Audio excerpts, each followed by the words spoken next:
चाहिए, क्योंकि इसमें जो एएमसी होती है, जो फंड हाउस होते हैं, जो मैनेज करते हैं इन म्यूचुअल फंड को, उसमें काफ़ी एक्सपीरियंस लोग रहते हैं, 20 साल, 25 साल, 15 साल के अनुभव वाले लोग रहते हैं, जो आपका पैसा मैनेज करते हैं। तो ऑब्वियस सी बात है कि उनके पास जो नॉलेज रहेगी, वो काफ़ी एक्स्ट्रा रहेगी, ज़्यादा रहेगी इन कंपैरिजन टू जो हमारे पास नॉलेज होगी, एज़ अ इन्वेस्टर के पास जो नॉलेज होगी। तो हम क्यों ना हाफ परसेंट का सिर्फ एक्सपेंस रेशियो पे करके उनकी नॉलेज को इस्तेमाल ना करें और उनको ही मैनेज करने दे दें हमारा पोर्टफोलियो। और अगर आप हिस्टोरिकली अगर आपने देखा होगा, तो सिंस 2010 से भी मैं लूँ लास्ट 10-12 साल का, तो जिसने भी म्यूचुअल फंड में निवेश किया है, उनके पैसे at annual compounded growth rate of 14 to 16% grow हुए हैं। और यही सिमिलरली अगर आप एफडी में निवेश करते तो आपको 6-7% का रिटर्न मिलता। तो तकरीबन 10% का अल्फा जनरेट हुआ है अगर आपने म्यूचुअल फंड में निवेश किया है तो।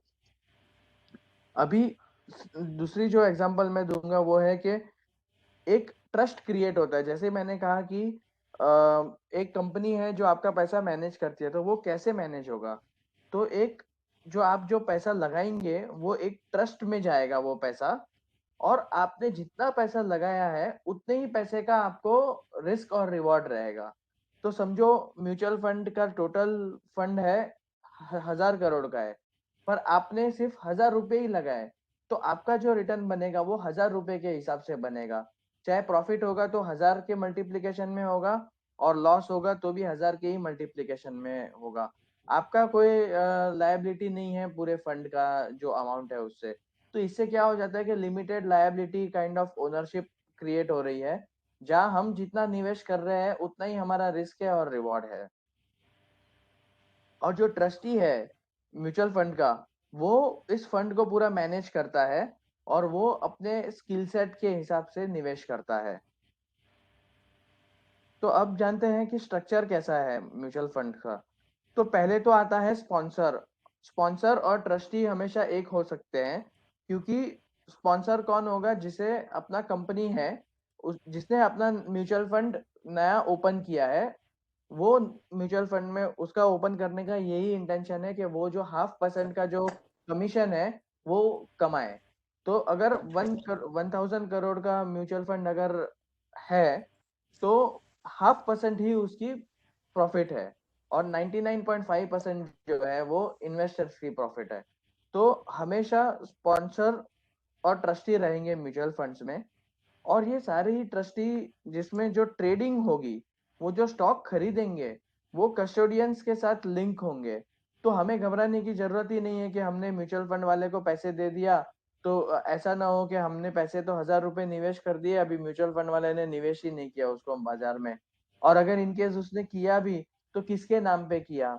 तो वो जो अपने को डाउट रहता है, वो डाउट यहाँ पे क्लियर हो जाता है कि अपने ही नाम पे निवेश होता है, तो आपको उसकी यूनिट्स मिल जाएंगे नेट एसेट वैल्यू पर। तो अगर आपने 1000 रुपए निवेश किए और एक यूनिट है 100 रुपए की, तो आपको 10 शेयर्स मिल जाएंगे वो म्यूचुअल फंड के। तो जैसे ही स्टॉक मार्केट ऊपर जाएगी, वैसे ही आपके 10 शेयर्स की वैल्यू भी ऊपर जाएगी, और वही प्रोपोर्शन में आपका मुनाफा होगा। अभी जो ये ट्रस्टी है, वो एक एसेट मैनेजमेंट कंपनी होती है उसको अपॉइंट करते हैं। एसेट मैनेजमेंट कंपनी का क्या काम है कि वो म्यूचुअल फंड की जो डेली ऑपरेशंस है, एक्टिविटीज है, इन्वेस्टमेंट मैनेजमेंट है, उसको मैनेज करे। कौन से शेयर खरीदने, कौन से शेयर बेचने, अगर आपने पे इन किया है तो आपका पैसा बराबर टाइम पे निवेश करना, आपने अगर पे आउट किया है तो आपके अमाउंट का शेयर सेल कर देना और आपको पैसा रिटर्न कर देना। तो ये सारा जो काम है डे टू डे ऑपरेशंस का, वो एएमसी करती है निवेशकों के लिए। अभी जो एएमसी है वो 4 लोगों से कनेक्टेड है। पहला तो है agents and distributor. Agents and distributor कैसे हो गए? कि जो कंपनी है, मतलब सेल्स एजेंट, जैसे समझो आपने एलआईसी की पॉलिसी ली रहेगी, तो एलआईसी की आप पॉलिसी लेते हो तो बहुत बार आप आपने अपने ही गली में कोई इन्वेस्टमेंट एडवाइजर होगा या इंश्योरेंस एजेंट होगा, उससे हम जाके लेते हैं। तो वो जो एजेंट है वो कनेक्टेड है एलआईसी से। तो वैसे ही म्यूचुअल फंड में जो लोकल एजेंट्स है, जैसे हम लोग की कंपनी आईएफएल, और वैसे काफी सारे एजेंट्स हैं, वो कनेक्टेड होते हैं एएमसी से। तो वो क्लाइंट्स को एएमसी तक पहुंचाने का काम करते हैं। सेकंड होते हैं बैंकर्स, जहां हमें समझो फंड की लेन देन होती है तो वो कौन मैनेज करेगा, तो बैंकर्स करेगा। फिर फंड अकाउंटेंट्स, जो कि पे इन पे आउट हो रहा है, अकाउंटिंग कि हमने पैसे भरे हैं तो टाइम पे आए कि नहीं आए, अगर हमने पैसे वापस मंगवा लिए हैं म्यूचुअल फंड से तो विद इन 1-2 दिन के अंदर हमें वापस रिटर्न हो जाए, तो फंड अकाउंटेंट्स भी लगते हैं। और रजिस्ट्रार एंड ट्रांसफर एजेंसीज। अब आते हैं कि जो एसेट मैनेजमेंट कंपनी है वो क्या है और उसका क्या रोल है म्यूचुअल फंड में। तो पहले तो है कि asset management company investment manager है म्यूचुअल फंड की। वो डिसाइड करती है कौन से स्टॉक अच्छे हैं जिसको खरीदना चाहिए, कौन से स्टॉक बुरे हैं जिसे नहीं खरीदना चाहिए। आज जो हम रिटेल निवेशक हैं, तो हमारे पास सिर्फ हम टीवी पे जो देखते हैं उतनी हमको आइडिया है, उसके ऊपर ज्यादा आइडिया हमें नहीं है। तो मार्केट काफी वॉलेटाइल होता है और मार्केट काफी ट्रिकी रहता है, तो इसमें से पैसा कमाना लॉन्ग टर्म में काफी इजी है, पर शॉर्ट टर्म में थोड़ा मुश्किल भी है। इसलिए हमें हमेशा म्यूचुअल फंड एएमसी से ही कोऑर्डिनेशन और कांटेक्ट रखना चाहिए, वहां से ही हमारा काम करना चाहिए, क्योंकि वहां पे इन्वेस्टमेंट मैनेजर्स हैं जो कि इतने तजुर्बे वाले हैं। वो हमारे लिए सिर्फ 0.5% की एक्सपेंस रेशियो पर काम कर रहे हैं, तो हमें क्यों उन्हें यूज ना करना चाहिए। तो जरूर हमें उन्हें यूज करके म्यूचुअल फंड में निवेश करना चाहिए। फिर सेकेंड है एएमसी, जो है वो ट्रस्टी अपॉइंट करते हैं। और जो ट्रस्टी है वो एक इन्वेस्टमेंट मैनेजमेंट एग्रीमेंट करते हैं एएमसी के साथ, जिसमें क्लॉज रहते हैं कि आप निवेश जो करोगे वो ऐसी स्टाइल से करोगे कि समझो अगर कोई म्यूचुअल फंड है जो कहता है कि हम सिर्फ लॉन्ग टर्म स्टॉक लेंगे, वो भी लार्ज कैप के ही लेंगे, तो वो लार्ज कैप में ही निवेश कर सकता है, जो भी एग्रीमेंट होगा। कोई म्यूचुअल फंड कहेंगे कि हम स्मॉल कैप में भी करेंगे निवेश। तो डिपेंडिंग ऑन द स्टाइल एक एग्रीमेंट बनता है ट्रस्टी और एएमसी का कि कैसे ये फंक्शन करेगा आगे जाके। फिर अभी देखो इसमें मजेदार एक बात ये है कि जो एएमसी है उसे भी निवेश करना पड़ता है। तो फिर ऐसा हो जाता है कि जैसे हम कहते हैं कि अगर कोई हलवाई है वो खुद की मिठाई खाता है, इसका मतलब है कि मिठाई अच्छी है। तो सेम ही चीज हो गया यहाँ, जब भी सेबी मांगता है एएमसी को कि आप जो म्यूचुअल फंड ओपन कर रहे हो, बेच रहे हो क्लाइंट्स को, उसमें आप खुद भी निवेश करो। तो 1% ऑफ कैपिटल तो मिनिमम एक एएमसी को खुद के म्यूचुअल फंड में निवेश करना ही पड़ेगा, 50 लाख रुपए का मिनिमम अमाउंट का। और जो नेटवर्थ है एएमसी की वो 50 करोड़ से ज्यादा ही रहनी चाहिए हमेशा के लिए। एएमसी के जो डायरेक्टर्स हैं, बोर्ड ऑफ डायरेक्टर्स, वो 50% तो इंडिपेंडेंट रहने चाहिए। तो फिर क्या होता है कि जो थॉट प्रोसेस रहेगा वो इंडिपेंडेंट रह जाएगा और कोई एक आदमी के हाथ में कंट्रोल नहीं होगा वो एएमसी का। जो एएमसी है म्यूचुअल फंड का, वो और कोई एएमसी का ट्रस्टी नहीं बन सकता है। और जो एएमसी है वो और कोई अदर बिजनेस एक्टिविटी नहीं कर सकता है। वो अगर एएमसी है तो उसे financial advisory and investment management का ही काम करना चाहिए, तो फिर फोकस रहता है, क्योंकि इसमें रिटेल निवेशकों के पैसे वो मैनेज करते हैं। तो अगर एएमसी समझो रियल एस्टेट का भी काम करे, एक्सवाईजी काम करे, तो फिर उनका जो फोकस है वो इधर उधर हो जाता है और लास्ट में नुकसान होगा रिटेल निवेशकों का। इसके लिए सेबी ने रूल ही रखा है कि एएमसी का सिर्फ काम है स्टॉक मार्केट की financial advisory and investment management करने का। सिर्फ वही वो काम कर सकते हैं और अन्य कोई काम नहीं कर सकते हैं, क्योंकि वो काम करने से उनको फोकस अच्छा आएगा और वो रिटेल निवेशकों को अच्छा मुनाफा कमा कर दे। अभी कैसे ये काम करता है पूरा म्यूचुअल फंड वो हम जानते हैं। तो पहले तो आते हैं निवेशक जैसे हम हैं। तो इन्वेस्टर्स सारे हैं, सारों ने पैसा अपना पूल कर दिया और पैसा दे दिया म्यूचुअल फंड मैनेजर को। आपने मिस्टर ए ने 1,000 दिया, मिस्टर बी ने 2,000 दिया, मिस्टर सी ने 5,000 दिया। ऐसे ही पूरी जो पब्लिक है, हम लोग सारे ही लोग हैं, सबने 1,000, 2,000, 5,000, 50,000 अपने अपने शक्ति के हिसाब से वो पैसा पूल करके फंड मैनेजर के पास दे दिया। अभी फंड मैनेजर जो है वो शेयर्स खरीदेगा वो पैसों का।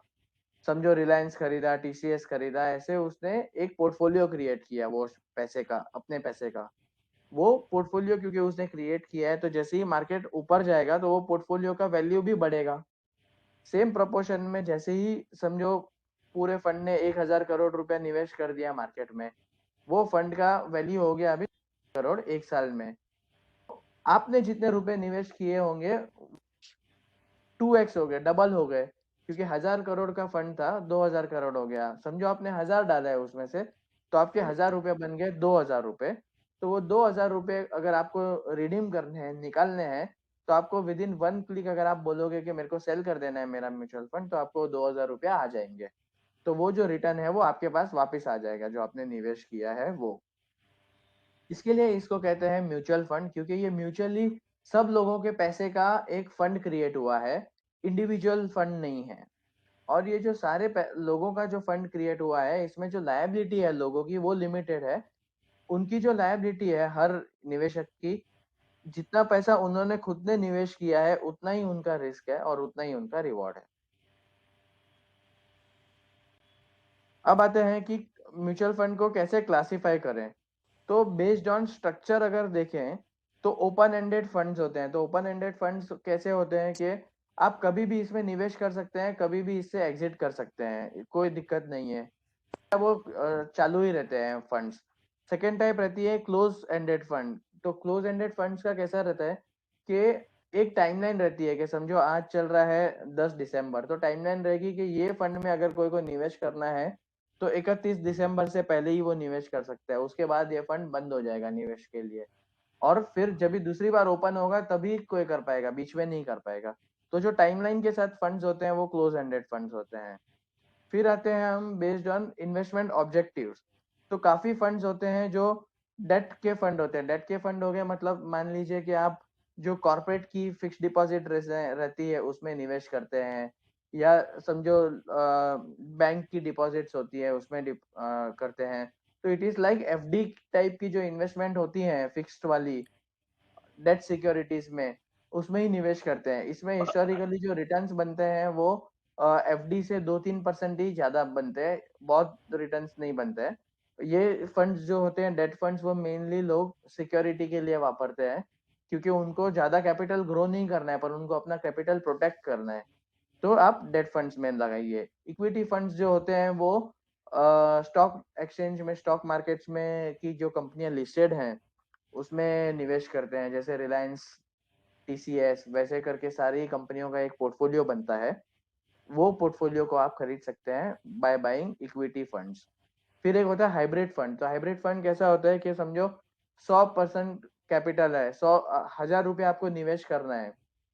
तो ये फंड क्या करेगा, फंड एक क्राइटेरिया रखेगा कि 1000 में से 60-70 रुपया वो इक्विटी मार्केट में लगाएगा और 30 रुपया या 40 रुपया वो डेट मार्केट में लगाएगा। तो जो दोनों का मिक्सचर होता है डेट और इक्विटी का, तो हाइब्रिड फंड बन जाता है। तो अभी देखो ये करने का क्या कारण है। जैसे मैंने आपको स्टार्टिंग में कहा कि डेट फंड में अगर आप निवेश करोगे तो आपके रिटर्न जो है वो 10-11% के बनेंगे। अभी रिटर्न कम बन रहे हैं पर उसमें आपका रिटर्न बनने का सिक्योर चांसेस बहुत हाई है और वो थोड़ा सेफ इन्वेस्टमेंट है। इक्विटी फंड अगर देखेंगे तो रिटर्न 16-17% के बनेंगे, पर उसमें रिस्क भी है, वो नीचे भी गिर सकते हैं। तो हाइब्रिड फंड क्यों बनाया लोगों ने कि 60% इक्विटी में डालो, 40% डेट में डालो, तो दोनों का कॉम्बिनेशन आ जाएगा।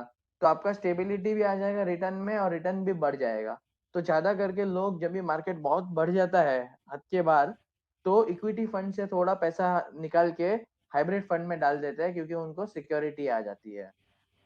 फिर आते हैं funds based on investment style. तो पैसिव फंड्स क्या होते हैं। Passive funds are nothing else but ETF type. जैसे कि समझो निफ्टी है, निफ्टी जो इंडिया की एक्सचेंज का जो बेंचमार्क है वो निफ्टी है। निफ्टी क्या है, इंडिया की टॉप 50 कंपनी का एक फंड है, जिसमें जो 50 कंपनियां हैं वो रोज चेंज नहीं होती है, 50 की 50 ही रहती हैं। एक साल में, 1.5 साल में कभी एक बार कोई कंपनी को एग्जिट किया जाता है और नए कंपनी को ऐड किया जाता है। तो वो पैसिव क्यों है, क्योंकि उसमें रोज एक्टिव मैनेजमेंट नहीं करना है, कौन सा खरीदूं कौन सा बेचूं ऐसा नहीं करना है। एक बार वो फंड मैंने लिया और छोड़ दिया, कुछ करना ही नहीं है। अपने आप रिटर्न बनेगा, जब एग्जिट करना है तभी हम एग्जिट करेंगे। तो पैसिव फंड्स वो होते हैं जिसमें जो फंड मैनेजर होता है फंड का, उसको रोज बाय सेल करने की जरूरत नहीं है, रोज उसको अपना ट्रेडिंग करने का जरूरत नहीं है उसमें। उसको एक बार लॉन्ग टर्म के लिए निवेश कर देना है, वो 20-30 कंपनियों का इंडेक्स बना के, और उसको ही उसको होल्ड करना है। एक्टिव फंड्स क्या होता है कि जिसमें हर महीने, हर 15 दिन फंड मैनेजर इवेल्युएट करता है कि ये जो कंपनी है इसमें मुझे अच्छा रिटर्न मिल रहा है, इसमें से थोड़ा शेयर्स में एग्जिट करता हूँ और दूसरी कंपनी में डालता हूँ। तो एक्टिवली जो पोर्टफोलियो मैनेज करते हैं फंड मैनेजर्स, वो एक्टिव फंड्स में आते हैं। तो जैसे अभी समझो हमने ये तो सारा डिस्कस कर ही लिया अभी। अभी हम आते हैं कि टोटल जो अभी ओपन एंडेड फंड्स हैं, क्लोज एंडेड फंड्स हैं और इंटरवल फंड्स हैं, इस पर एक छोटी सी नजर रखते हैं हम। तो जैसे मैंने स्टार्ट में कहा कि ओपन एंडेड फंड्स की कोई फिक्स मैच्योरिटी नहीं रहती है, कभी भी आप बाय सेल कर सकते हैं। और जो आपकी नेट एसेट वैल्यू रहेगी फंड की, उससे ही आपके ट्रांजेक्शन्स होंगे। और आपको कितना निवेश करना है वो भी फिक्स नहीं है, आप कोई भी मात्रा में निवेश कर सकते हैं। फिर क्लोज एंडेड फंड जो होते हैं वो एक, जैसे मैंने कहा, एक पर्टिकुलर पीरियड के लिए होते हैं। और वो जो है वो कैपिटल जो होता है उसमें निवेश करने का वो कांस्टेंट रहता है। तो एक कैपिटल आपने डिसाइड कर लिया कि मुझको 10,000 निवेश करना है, तो आप 10,000 ही कर सकते हैं, फिर 9 या 11 नहीं कर सकते हैं वैसे। और इंटरवल फंड्स जो है वो कैसा है कि वेरिएंट है एक क्लोज एंडेड फंड्स की। It can also become open ended during specific intervals. और इसमें मैंडेटरी होता है कि समझो अभी आज क्लोज एंडेड है ये फंड दिसंबर 30 तक, बट फिर फंड को अगर लगा कि अप्रैल मार्च 31 के बाद अगर इसको ओपन एंडेड करना है, तो वो ओपन एंडेड भी इस फंड को कर सकते हैं। अभी आते हैं हम categorization of mutual fund scheme. तो अभी म्यूचुअल फंड स्कीम को कैसे हम लोग देखें, तो पहला है कि ओपन एंडेड म्यूचुअल फंड्स को देखेंगे जिसमें हम लोग कभी भी बाय एंड सेल कर सकते हैं। अभी ये कैटेगरी में अगर हम देखें तो पहले आता है कि इक्विटी स्कीम्स। इक्विटी स्कीम्स में जो भी शेयर बाजार की जो कंपनियां लिस्टेड हैं, उन कंपनियों में वो निवेश करेंगे। जैसे समझो एक थीम है, तो इंफ्रा थीम। तो जो भी कंपनी इंफ्रास्ट्रक्चर में अच्छी कंपनियां हैं, उन्हीं में ये म्यूचुअल फंड निवेश करेगा स्टॉक मार्केट में।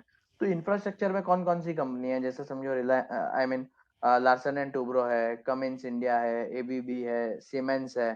तो ऐसी जो बड़ी बड़े दिग्गज हैं इंफ्रास्ट्रक्चर में, वो थीम में ही वो निवेश करेगा। तो ऐसे अन्य प्रकार की डिफरेंट डिफरेंट थीम्स हैं। तो वो इक्विटी जो स्कीम है वो अन्य प्रकार की थीम्स में निवेश करते हैं म्यूचुअल फंड द्वारा, जो फंड मैनेजर मैनेज करते हैं। सेकंड आ गया डेट स्कीम। डेट स्कीम में क्या हो गया कि कॉर्पोरेट डिपॉजिट्स है, या हाई यील्ड बॉन्ड्स है, गवर्नमेंट सिक्योरिटीज है, depending on the risk of the fund, जो भी डेट रिलेटेड है, डिवेंचर रिलेटेड है, उसमें निवेश करते हैं। हाइब्रिड स्कीम दोनों का कॉम्बिनेशन है।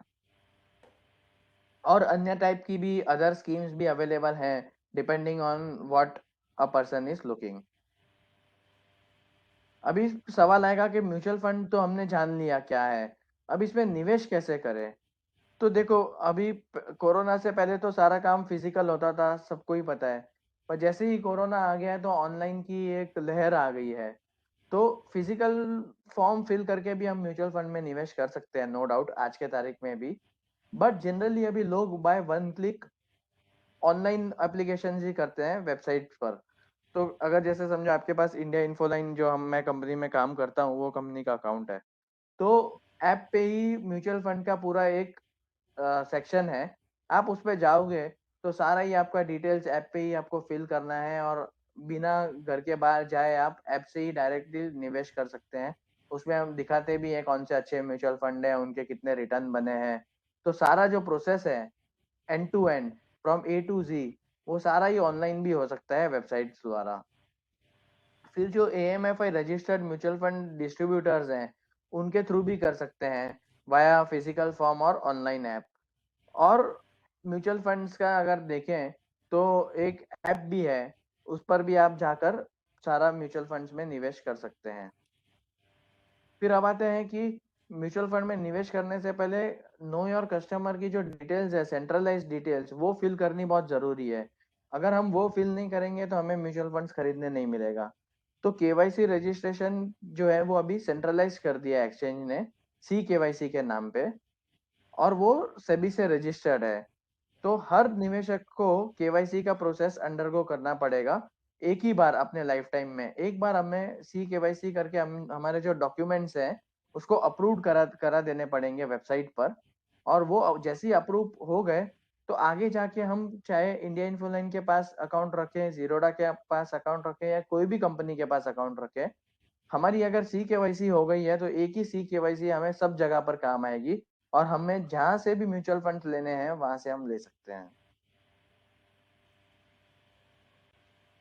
अगर समझो जैसे इसमें दो पार्ट्स दिए हैं, तो पार्ट वन तो बेसिक केवाईसी के इंफॉर्मेशन हम जो फिल करेंगे वो है, और पार्ट टू अगर इनकेस कोई हमारे डॉक्यूमेंट्स में एक्सचेंज को लगा कि भाई ये डॉक्यूमेंट बराबर नहीं दिख रहा है या ये नया और कुछ डॉक्यूमेंट एक्स्ट्रा चाहिए, तो वो हमसे मांगेंगे, वो हमें दे देना है सिर्फ। अभी इन्वेस्टमेंट का प्रोसेस हम जानते हैं म्यूचुअल फंड्स में। तो उसमें पहले तो आपको पूछेगा कि आप पहली बार निवेश कर रहे हैं कि आप ऑलरेडी निवेश कर रहे हैं, आपने ऑलरेडी निवेश करके रखा हुआ है या आप पहली बार निवेश कर रहे हैं। तो जिससे क्या पता चलेगा कि जो नया कस्टमर है या पुराना कस्टमर है। फिर आपको क्या करना पड़ेगा कि ऑफिशियल जो वेबसाइट है वहां पे आपका जो केवाईसी कंप्लाइंट डिटेल आपने भरी है या नहीं भरी है, या वहां पे आपको टिक करना पड़ेगा। तो अगर आप केवाईसी कंप्लाइंट है तो आपको उसका रजिस्ट्रेशन नंबर उधर डाल देना पड़ेगा, एंड आपका जो स्टेटस है वो डाल देना पड़ेगा कि वी आर केवाईसी कंप्लाइंट। फिर आपको आपका जो डिटेल है, नाम है, एड्रेस है, जो बेसिक डिटेल्स है वो फिल करने पड़ेंगे। अब आता है सबसे इम्पोर्टेंट चीज, जो कि आपको एक कैंसिल चेक देना पड़ेगा जो बैंक अकाउंट से आप लिंक करा रहे हो। तो बैंक अकाउंट से लिंक कराने का फायदा क्या है कि समझो आप एसआईपी भर रहे हो। एसआईपी क्या होता है? Systematic investment plan. तो उसमें कैसा होता है कि एवरी मंथ अगर आपको समझो 2,000 रुपए सेव करने हैं, तो आप उधर डाल दो कि मेरे को एवरी मंथ के फर्स्ट तारीख पे मेरे अकाउंट से 2,000 रुपए आप डेबिट कर देना, और सालों साल मेरे 2,000 रुपए एवरी मंथ निवेश होने चाहिए मार्केट में। तो ये भी फैसिलिटी आप कर सकते हो। तो उसके लिए आपको आपका जो बैंक अकाउंट है वो लिंक करा देना पड़ेगा वो फंड वाले के, म्यूचुअल फंड के पास। तो एवरी मंथ पहली तारीख को आपके अकाउंट में से ऑटोमेटिकली 2,000 रुपया डेबिट हो जाएगा, और 2,000 रुपए के शेयर्स आपको क्रेडिट हो जाएंगे एक दिन बाद। तो फिर क्या हो जाएगा कि आपका जो निवेश करने का जो पैटर्न है वो हमेशा सेम, और आप निवेश कर रहे हैं, आपको फिर हर महीने आपने कर दिया कंटिन्यू रहेगा। और जब आप कंटिन्यू करते हैं Sir, या your 6 voice महीने is तक जो है। breaking. Hello, is it proper now? Yeah, it is better now, and even yes, now it is better. Okay, या And your screen also had gone off for some time. अच्छा अच्छा, now it's working ना? Now it's Yes, better. yes. या okay okay, sorry. या सो जो bank account से link करना है हमें इसको, वो कैसे होता है कि वो काफी इम्पोर्टेंट चीज है। तो हमें हमारा जो म्यूचुअल फंड्स का अकाउंट है उसे हमेशा बैंक अकाउंट से लिंक करना है। वो लिंक करने का फायदा क्या है कि जैसे समझो हमें सिस्टमेटिक इन्वेस्टमेंट प्लान चाहिए, एसआईपी करना है, तो उससे क्या फायदा होगा कि every month start of the month हमें है कि 2,000 रुपये हमें निवेश करने हैं। तो उसको हम इंडिकेशन दे सकते हैं कि एवरी मंथ फर्स्ट तारीख को मेरा 2,000 रुपये आप डेबिट कर लो और निवेश कर दो म्यूचुअल फंड्स में। तो जैसे ही महीने का पहला तारीख आएगा आपका फंड निवेश हो जाएगा, और दूसरे तारीख को और तीसरे तारीख को आपको जो शेयर्स रहेंगे वो ऑटोमेटिकली आपके अकाउंट में यूनिट्स आ जाएंगे। तो बैंक अकाउंट को हमेशा लिंक करना जरूरी है, वो कैंसिल चेक से करेंगे हम। और एक बार जो डॉक्यूमेंट्स एक्सेप्ट हो गए म्यूचुअल फंड कंपनी से, तो आप सीधा निवेश कर सकते हैं। तो अभी देखो, इन्वेस्टमेंट जो म्यूचुअल फंड में है वो अन्य प्रकार से हो सकता है। तो पहला प्रकार है लमसम इन्वेस्टमेंट। तो देखो, लमसम इन्वेस्टमेंट कब किया जाता है, मेरा अनुभव मैं बोलता हूँ, मैं मार्केट में 12 साल से हूँ। तो मेरा अनुभव ये बोलता है कि जब मार्केट में एकदम करेक्शन आता है और पैनिक आता है ना, मार्केट एकदम क्रैश हो जाता है, आपको अखबार में दिखेगा कि स्टॉक मार्केट 5,000 पॉइंट से लुढ़का, या पैनिक हो गया, निवेशकों ने इतने पैसे हार गए। ऐसा जब भी टाइम आएगा ना, खराब टाइम, तभी आप, जैसे कोविड के टाइम पे आया था मार्च 2020 में, तो वो टाइम पे, ऐसे टाइम पे लमसम इन्वेस्टमेंट करने का। लमसम इन्वेस्टमेंट कैसे होता है कि एक बारी में ही आप बड़ी पूंजी लगा दो, जो भी मार्केट चलता रहेगा वो टाइम पे एक बारी में बड़ी पूंजी लगा दो। पर ये बड़ी पूंजी जब भी नीचे रहेगा ना, मार्केट एकदम पैनिक में रहेगा, तभी लगाने का सेंस बनता है, क्योंकि वो टाइम पे आपको रिटर्न अच्छे मिलेंगे। दूसरा होता है कि सिस्टमेटिक इन्वेस्टमेंट प्लान। तो सिस्टमैटिक इन्वेस्टमेंट प्लान कैसा है कि ये एवरग्रीन प्लान है। तो एवरी मंथ और एवरी क्वार्टर और एवरी फोर्टनाइटली व्हेनेवर हमें लगता है कि हम पैसे का अरेंजमेंट कर सकते हैं, जैसे समझो सबको सैलरी आती है 28 तारीख 30 तारीख को एग्जाम्पल, तो एवरी मंथ हमें पता है कि हम महीने का 2000 5000 सेव कर सकते हैं अगर, तो हमें सिस्टमैटिक इन्वेस्टमेंट प्लान करना चाहिए। वो प्लान कैसा होता है कि एवरी मंथ हमें 2 से 5 हजार रुपया बैंक अकाउंट से लिंक करा देने का। तो अपने अकाउंट में से एवरी मंथ 2 से 5 हजार जितना भी रुपया हम निवेश करेंगे, वो पैसा अपने आप अपने अकाउंट से डेबिट हो जाएगा और उतने रुपए का यूनिट्स म्यूचुअल फंड खरीद कर आपको दे देगा। तो इससे क्या होगा पता है कि जो मार्केट का जो रोज का मोमेंटम है, उससे आपको कोई लेना देना नहीं है। आपका जो ये कमिटमेंट है वो हमेशा सालों साल चलता रहेगा, क्योंकि आपकी अर्निंग रहने ही वाली है और आपकी सेविंग्स हो जाएगी। अभी इसका फायदा क्या होएगा कि धीरे धीरे टुकड़ों टुकड़ों में हम सेव जो कर रहे हैं पैसा, वो एक साथ जब भी आप 10 साल बाद देखोगे तो बहुत बड़ा कॉर्पस बन जाएगा। तो हिस्टोरिकली हमने देखा है, अभी जो मैं बोल रहा हूँ उसका कोई गारंटी नहीं दूंगा मैं, तो मैंने देखा है हिस्टोरिकली कि 2010 से लेके अभी तक जिसने भी एसआईपी किया है ना, 2000 रुपए का भी, तो उनका कैपिटल 4 to 5x बढ़ गया है। तो समझो आपने एसआईपी 1 लाख रुपए का किया होगा ना पिछले 12 साल में, तो आपके 5 लाख रुपए बन गए। सेम ही चीज अगर आप एफडी में डालते हैं तो 1 लाख रुपए का 1.25 लाख 1.5 लाख रुपया बनता है आफ्टर टैक्स। और यही चीज एसआईपी अगर आप करते हैं तो 4 5 लाख रुपया बन गया है। इतना रिटर्न लोगों ने कमा लिया है। तो हमेशा आप एसआईपी कर सकते हैं। जो एक्स्ट्रा आपको इनकम है, जो आप ऐसे ही बैंक में रख रहे हैं फिक्स डिपॉजिट्स में, उसमें आप पूरा फिक्स डिपॉजिट मत कीजिए, 50% फिक्स डिपॉजिट कीजिए, 50% जो है वो आप एसआईपी मोड में डाल दो कि हर महीने आपकी जो सेविंग है वो हो जाएगी। फिर आते हैं कि दो टाइप के म्यूचुअल फंड्स होते हैं, एक होता है डायरेक्ट म्यूचुअल फंड्स और एक होता है रेगुलर म्यूचुअल फंड्स। सो अभी देखो डायरेक्ट म्यूचुअल फंड जो होता है ना, वो जो फंड हाउस है एएमसी जो हमने स्टार्टिंग में समझा, तो वो एएमसी खुद ही डायरेक्टली ऑफर करता है लोगों को खरीदने के लिए। तो इसमें third party agents distributor broker कोई नहीं आते हैं, और जो ब्रोकरेज लगती है ना वो भी नहीं लगेगी, क्योंकि आप डायरेक्टली एएमसी के पास ही खरीदते हो। एक ये चीज करने का फायदा क्या है कि जो एक्सपेंस रेशियो रहता है वो बहुत कम होता है, क्योंकि इसमें ब्रोकरेज कमीशन नहीं है। तो अभी एक्सपेंस रेशियो है उस पर मैं थोड़ा नजर डालूंगा क्या है। एक्सपेंस रेशियो क्या है कि जो फंड आपका एएमसी मैनेज करता है, तो उसको भी कुछ तो कमाने मिलेगा तभी वो करेगा। तो वो क्या करता है कि 0.5% जनरली लेते हैं, आपने जितना भी कैपिटल कमिट किया है ना उसका सिर्फ 0.5% में फीस लेते हैं। तो समझो आपने 1 लाख रुपया कमिट किया है कि मैं 1 लाख रुपए का निवेश कर रहा हूँ, तो एएमसी सिर्फ आपसे 500 रुपया कमीशन लेगा 1 लाख रुपया मैनेज करने को। 1 लाख रुपए पे फिर चाहे 2 लाख रुपया प्रॉफिट हो जाए चाहे 50,000 प्रॉफिट हो जाए, पूरा प्रॉफिट आपका ही रहेगा। आपको सिर्फ 500 रुपया उसको देने से आप बंदे, वो भी आपके 1 लाख में से ही माइनस हो जाएगा, आपको नया 500 नहीं देना है। तो आपका जो 99,500 एएमसी निवेश करेगा और 500 रुपया खुद के पास रखेगा। तो ये हो गया एक्सपेंस रेशियो। और डायरेक्ट म्यूचुअल फंड का बेनिफिट एक है कि जो रिटर्न्स होते हैं वो हायर होते हैं, क्योंकि इसमें जो ब्रोकरेज वगैरह रहती है वो कुछ रहती ही नहीं है। तो आपके जो खर्चे हैं वो कुछ होते ही नहीं है। तो डायरेक्ट म्यूचुअल फंड में निवेश करने का सबसे बेनिफिट यही है कि खर्चे बहुत कम रहते हैं। अभी आते हैं रेगुलर म्यूचुअल फंड। तो रेगुलर म्यूचुअल फंड जो है वो हम डिस्ट्रीब्यूटर से खरीद सकते हैं। डिस्ट्रीब्यूटर से खरीदेंगे तो ऑब्वियसली उनको भी हमें थोड़ा बहुत कमीशन देना पड़ेगा। थोड़ा बहुत हम उसे कमीशन देंगे तो हमारा एक्सपेंस रेशियो जो 0.5% है वो 0.6% हो जाएगा, और उसी कारण से थोड़ी हमारी रिटर्न कम हो जाएगी।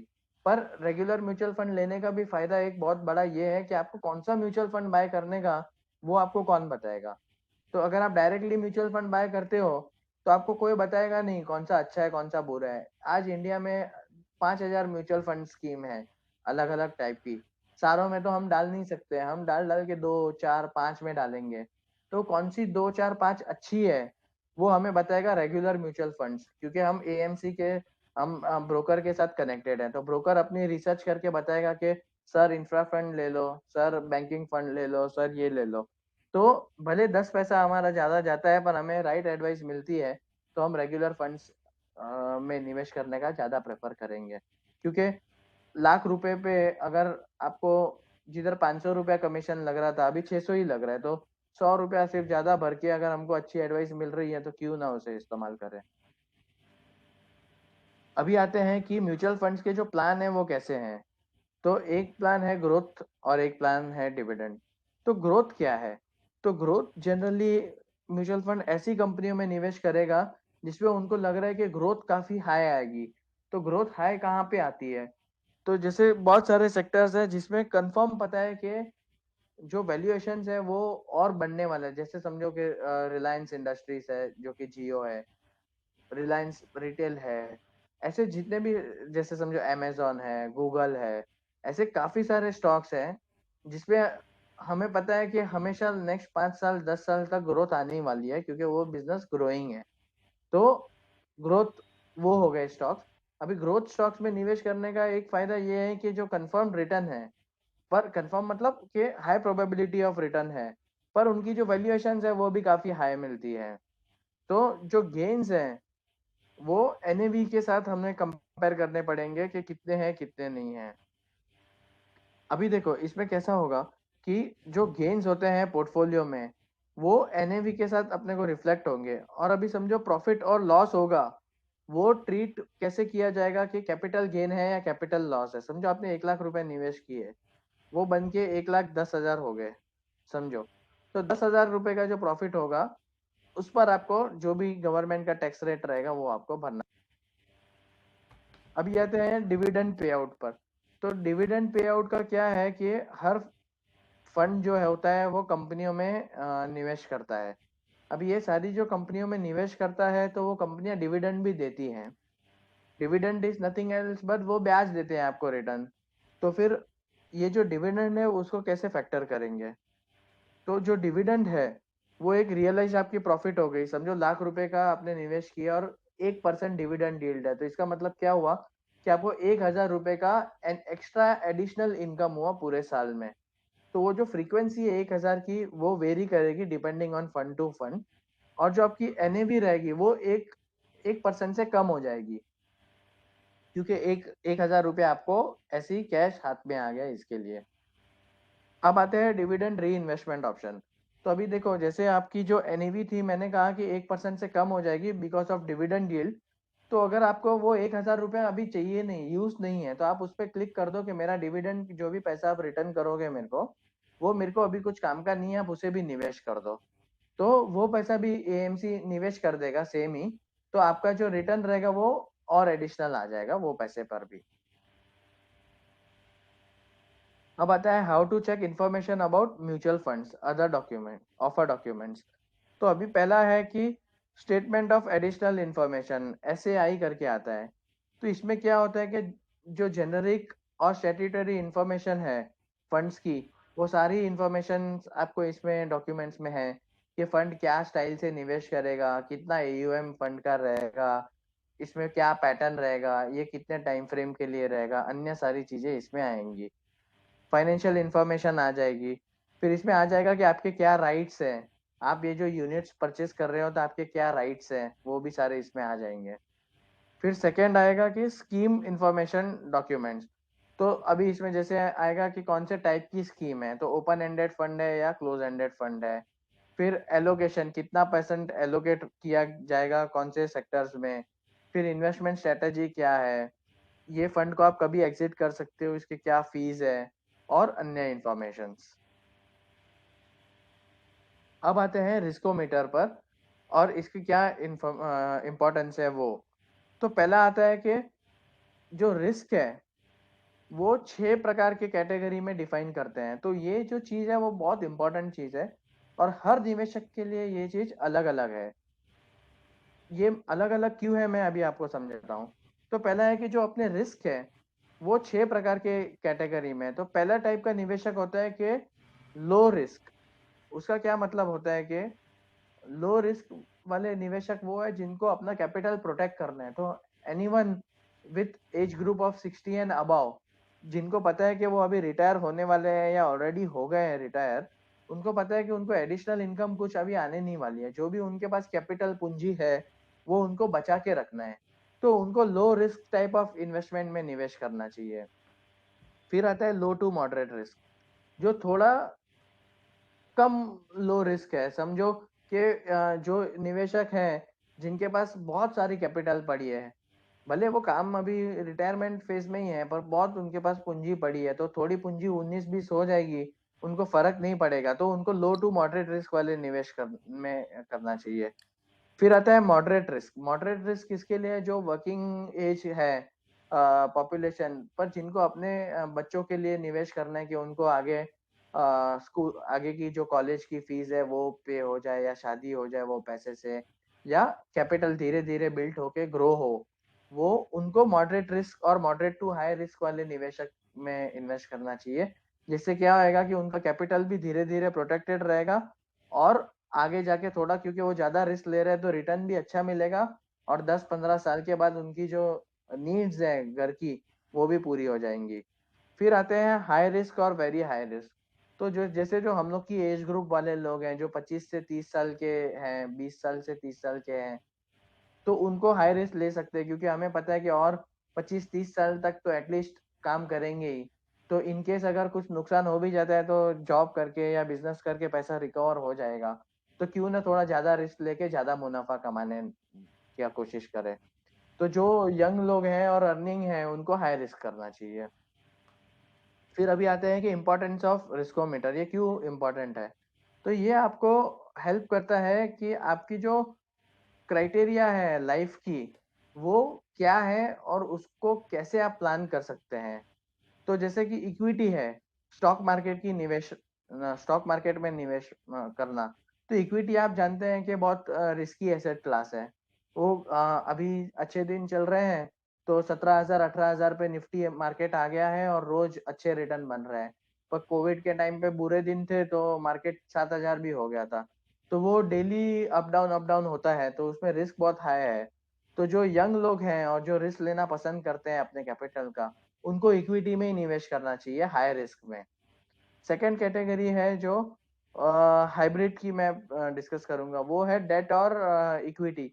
तो जो जैसे मैंने कहा, जिसको अपने बच्चों के एजुकेशन के लिए या आगे जाके कुछ बड़ा निवेश करना है, 10 साल 15 साल बाद शादी करानी है बच्चों की, तो उनको हाइब्रिड में करना चाहिए। जिससे क्या है कि आपका रिस्क रिस्क भी थोड़ा लो रहेगा और रिटर्न भी हाई रहेगा, और आपके जो गोल्स है वो अचीव होंगे। और जो डेट इन्वेस्टमेंट्स है, एफडी टाइप इन्वेस्टमेंट, वो लो रिस्क है। तो वो जो भी एजेड लोग हैं, जैसे मेरे फादर रहेंगे या आप में से कोई 60 के ऊपर रहेंगे, तो उनको लो रिस्क रिटर्न करना चाहिए, क्योंकि उनके पास जो पूंजी है वो अभी लिमिटेड है, नया कोई इनकम है नहीं। तो उनको डेट डेट म्यूचुअल फंड में ही निवेश करना चाहिए, जिससे उनका कैपिटल प्रोटेक्टेड रहेगा और छोटा मोटा रिटर्न उनको आते रहेगा। तो इसी के साथ ये जो प्रेजेंटेशन है वो हम समाप्त करते हैं। अब हम Q&A सेशन करते हैं, और आपके जो क्वेश्चंस हैं, अगर आपके पास कोई क्वेश्चंस है तो आप चैट बॉक्स में टाइप कर सकते हैं। हम उन पर सारों पर आंसर करेंगे।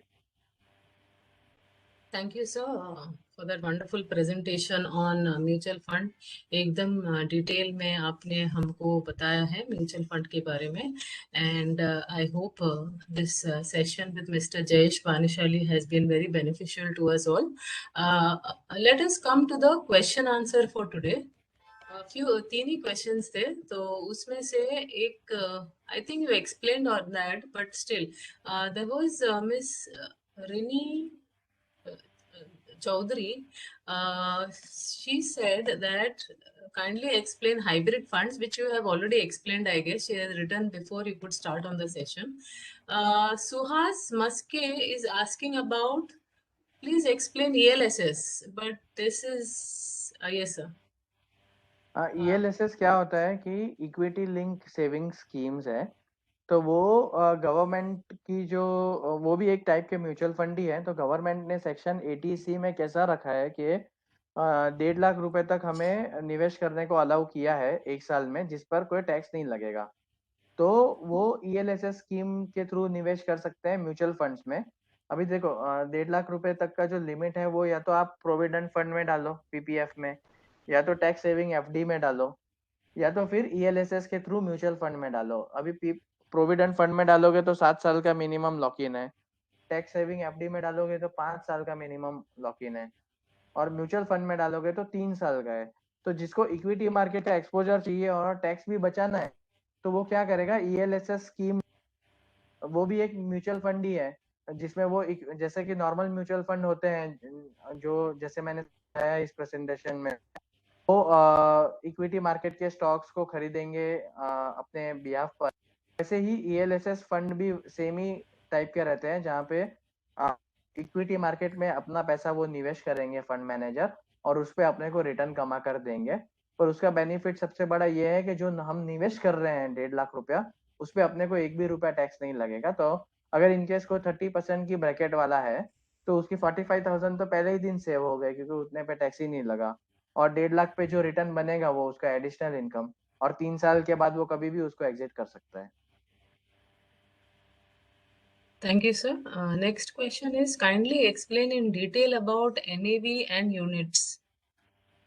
हाँ, तो NAV क्या होता है कि नेट एसेट वैल्यू होता है।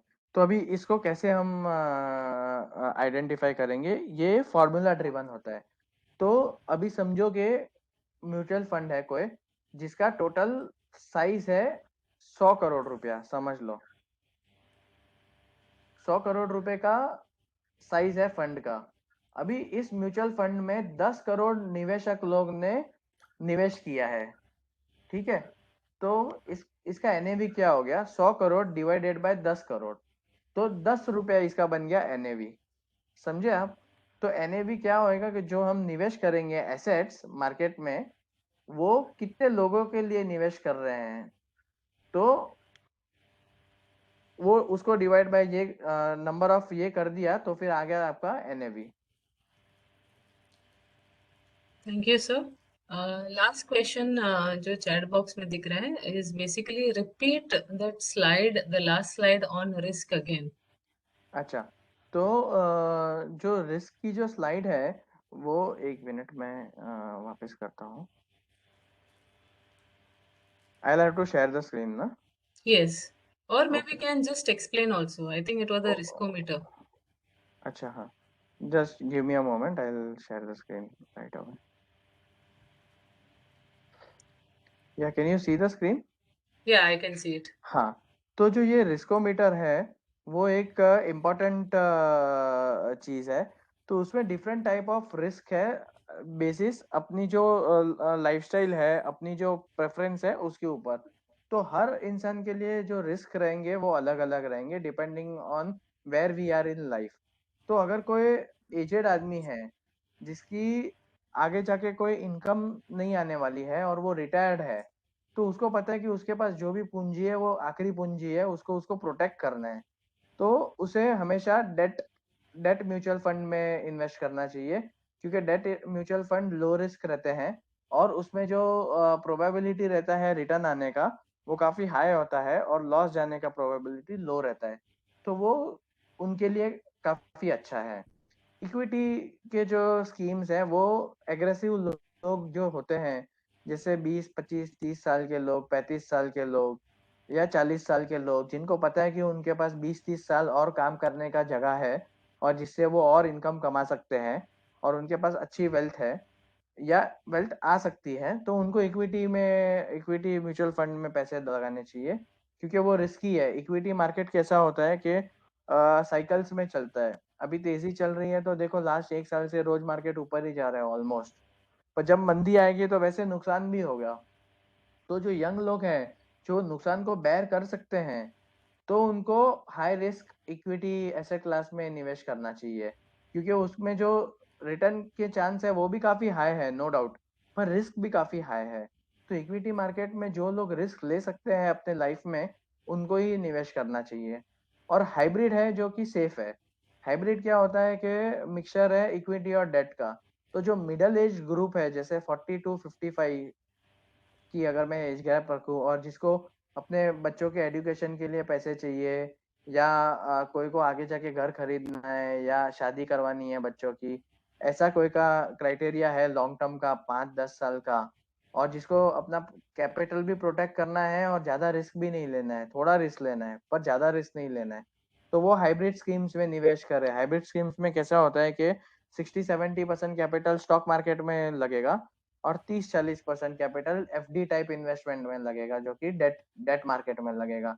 तो जिससे क्या हो जाएगा कि आपका जो मुनाफा रहेगा वो थोड़ा कम हो जाएगा, पर रिस्क बहुत कम हो जाएगा इक्विटी मार्केट से, और डेट मार्केट से आपका जो मुनाफा है वो बहुत बढ़ जाएगा।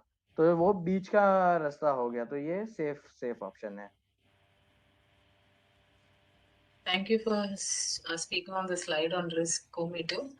So there's a question which says how to choose a mutual fund to invest in. Okay, this is very interesting question. So जो म्यूचुअल फंड में निवेश करने के काफी क्राइटेरिया है। तो पहला तो है कि हमको ट्रैक रिकॉर्ड देखना पड़ेगा वो फंड का। तो म्यूचुअल फंड जैसे मैंने कहा एएमसी होती है, तो एएमसी बहुत सारी है इंडिया में, और अभी मार्केट इतना तेज है तो और एएमसी बहुत बढ़ गई है। तो पहले तो हमें देखना चाहिए कि जो एएमसी म्यूचुअल फंड को मैनेज कर रही है उन्होंने कितना रिटर्न कमा के दिया है पहले हिस्ट्री में लोगों को। तो उससे हमें उनकी क्रेडिबिलिटी पता चल जाएगी कि हाँ, ये एएमसी है, इसने हमेशा 15-20% तो साल के कमा के दिए ही हैं, और ये अच्छी है। तो इससे पहले तो एक फिल्टर हो जाएगा कि हिस्टोरिकल रिटर्न से। तो एवरी म्यूचुअल फंड एएमसी का, एवरी म्यूचुअल फंड्स का हमें हिस्टोरिकल रिटर्न देखना चाहिए। उससे हमको पता चल जाएगा कि इन्होंने कमा के दिया है कि नहीं कमाया है। तो एक ट्रस्ट बैठेगा अपने को। वो ट्रस्ट बैठने के बाद हम देखें कि हमें कौन से थीम में निवेश करना है। तो अभी जैसे अभी आगे जाके कौन से थीम है जो चलेंगे, तो जैसे पूरी इकोनॉमी इंटरनेट के जैसे हो रही है, या पूरी इकोनॉमी में अगर आप देखो तो इंटरनेट की यूसेज काफी बढ़ गई है। तो काफी ऐसे सेक्टर हैं जो इंटरनेट से लिंक्ड है, कंपनियां हैं जो इंटरनेट से लिंक्ड है। तो हमें पता है कि आगे सब डिजिटल ही हो रहा है, तो वैसे सेक्टर को हम चूज कर सकते हैं डिपेंडिंग ऑन आर ये। फिर जो क्वांटिटेटिव फैक्टर काफी होते हैं, पर वो इस सेशन में डिस्कस करना थोड़ा मुश्किल रहेगा। तो मैं आपको ऊपर ऊपर से नाम बोल देता हूँ, अगर आप उसको फाइंड आउट कर पाए तो जैसे समझो स्टैंडर्ड डिविएशन हो गया फंड का, फिर इंफॉर्मेशन रेशियो हो गया, फिर शार्प रेशियो हो गया। तो ऐसे टाइप के जो रेशियोज हैं, वो सारे रेशियो से आप एनालाइज कर सकते हैं कि ये जो फंड है और फंड मैनेजर है इसका क्या परफॉर्मेंस है विजा वी अदर फंड्स। तो उससे अपने को पता चल जाएगा कि ये म्यूचुअल फंड में खरीदना चाहिए या नहीं खरीदना चाहिए।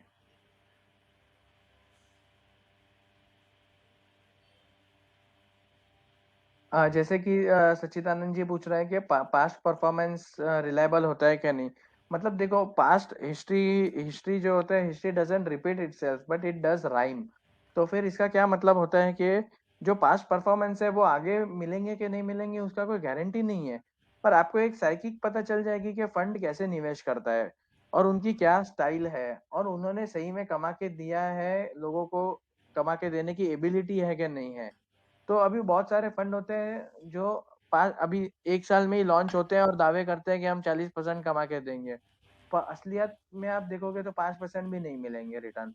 तो उसका हिस्ट्री जानना जरूरी है कि इस फंड ने लोगों को पहले आगे कमा कर दिया है कि नहीं दिया है। अगर कमा कर दिया है, इसका मतलब ये है कि उनकी जो इन्वेस्टमेंट पॉलिसी है, इन्वेस्टमेंट स्टाइल है, वो मार्केट में काम कर रही है। तो वैसे लोग पे दाव लगाना थोड़ा सेफ रहेगा। और बाकी जो है, आप वो फंड की जो स्टैंडर्ड डिविएशन वगैरह है उसको ट्रैक करिए, जिससे आपको पता चलेगा कि ये फंड का रिस्क कितना है, कि 1 रुपया नया कमाने के लिए वो कितना रुपए का रिस्क ले रहे हैं। तो वो सारे चीज डेटा अगर आप देखोगे तो आपको समझेगा कि कैसे निवेश करना चाहिए या नहीं करना चाहिए। और अगर आप रिटेल निवेशक हैं और आपको ऐसा लगता है कि आपको थोड़ी कम एबिलिटी है अच्छे म्यूचुअल फंड चूज करने को, तो ऑब्वियसली आप जो हम लोग की कंपनी है इंडिया इन्फोलाइन, वैसे ही अन्य काफी कंपनियां हैं, मेरी कंपनी का नहीं बोलूंगा, काफी कंपनियां हैं मार्केट में जो वेल एस्टेब्लिश्ड कंपनियां हैं। वहां पे आप अकाउंट ओपन करो, उनके ऐप पे आपको सजेशंस आएंगे कौन से म्यूचुअल फंड में निवेश करना चाहिए या नहीं। Thank you sir. और लास्ट सवाल शायद हम लेंगे इस from Mayuresh. Is past performance means to get data of the previous year और for many more from many more years? Hmm depend what you are looking for. तो प्रीवियस ईयर का भी आपको मिलेगा और मैनी ईयर्स का भी मिलेगा, पर जनरली मैं आपको सजेस्ट करूंगा कि आप 3 डेटा को इस्तेमाल करिए, लास्ट 1 ईयर, लास्ट 3 ईयर और लास्ट 5 ईयर्स। इससे आपको ओवरऑल एवरेज आइडिया आ जाएगा कि ये फंड कैसा है। That ends with the questions that all the investors have put on chat. तो अभी thank you बोलने का I would say I would give a vote of thanks. I would like to thank Mr. Jayesh Bhanushali for explaining so elaborately on mutual funds, how to invest and why to invest and in what manner to invest and what are the strategies that you should apply on. Thank you, Mr. Jayesh, for being there with us for this webinar. I would also like to thank all of you on this Friday evening that you have taken your time off and come and attended this webinar. I hope it has been very beneficial to you all. And yes, I forgot this in my yesterday's webinar, but I would like each and every one of you to give a feedback about this program, just the way you registered on NSDL website. In the same manner, there is a feedback link as well, so you can give suggestions. So that will help us to improve and also give us an understanding what we need to include in our presentations. So that feedback from you is very important. And I would like to thank, it's only when we have a lot of investors can we have a webinar. And when you initially when you see a very low crowd like 2 or 5, you think whether you should conduct or no. But as you continue with the program, we see that people really are interested. How do we come to know about it with the questions that you ask? So it gives us a feedback that yes, you are interested, and because you're interested, you're asking these questions to us. Thank you for giving a very listening ear to us, and thank you for participating in this webinar. I would now end this webinar by thanking you all. Thank you, Mr. Jayesh, once again, and hope to see you again, all of you, for our next session on whatever topic that you would like to attend. ये हमारे website पे दिए गए हैं programmes, और आप register कर सकते हो. आप ही नहीं, आप अपने दोस्त, फ्रेंड्स, रिलेटिव्स, एक्वेंटेंस, किसी को भी जो इंफॉर्मेशन सीख करता है फाइनेंशियल स्टडीज के लिए या फाइनेंशियल इंफॉर्मेशन के लिए, आप जरूर उनको बताइए. So thank you everyone for this attending this session. Thank you.